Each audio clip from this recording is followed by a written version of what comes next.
এই চ্যানেলে সম্প্রচারিত সকল খবরই সচেতনতামূলক এবং শিক্ষণীয়, কোনো কিছুই প্রভাবিত নয়। বৃহস্পতি থেকে মালদা মেডিকেলে শুরু হলো অভয়া ক্লাস। আজ সকালে মালদা মেডিকেলের ট্রমা কেয়ার বিভাগের সামনে ক্লাসের ব্যবস্থা করে মালদা মেডিকেলের চিকিৎসক পড়ুয়ারা। ডাক্তার অভিনন্দা বিশ্বাস জানান, আরজিকর মেডিকেলের ঘটনার বিচার চেয়ে ইন্টার্নরা কর্মবিরতি চালাচ্ছেন। সিনিয়র চিকিৎসকদের ইনডোরের পাশাপাশি আউটডোর পরিষেবাও দিচ্ছেন। যেভাবে ক্লাস হওয়ার কথা সেভাবে ক্লাস হচ্ছে না, সেই কারণে আমরা পড়ুয়াদের কিছু বিশেষ প্রয়োজনীয় বিষয়ে পড়াচ্ছি। আজ থেকেই মালদা মেডিকেলে অভয়া ক্লাস শুরু হওয়ার কথা। এভাবেই আমরা অভয়া ক্লিনিক, অভয়া ক্লাস করে আমরা আরজিকর ঘটনার বিচারের দাবি করছি।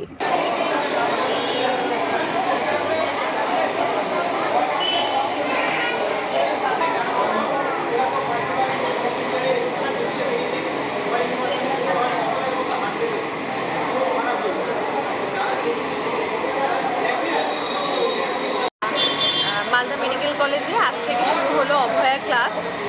যেহেতু আর কি আমাদের এখানে এই অভয়ার জন্য একটু ক্লাস ইরেগুলার হচ্ছে, কারণ আমাদের সিনিয়র ডক্টরসরা ওনারা ওপিডি অ্যান্ড এমার্জেন্সি সামলাচ্ছে, সেভাবে ক্লাস নেওয়া সম্ভব হচ্ছে না, স্পেশালি ফাইনাল ইয়ারে।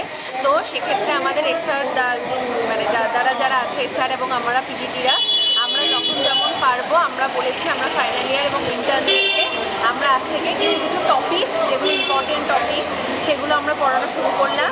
আজ থেকে যে প্রথম ক্লাসটা হলো, এখানে এখন আপাতত টিউবারকুলোসিস পড়ানো হচ্ছে। এটা সবাই জানে টিউবারকুলোসিস আমাদের ইন্ডিয়ার জন্য কতটা ইম্পর্টেন্ট।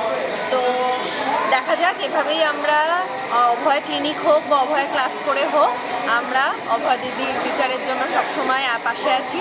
আর যারা কলকাতাতে স্বাস্থ্য ভবনে বসে আছে তাদের জন্য আমাদের সলিডারিটি সবসময় ছিল, আছে এবং থাকবে।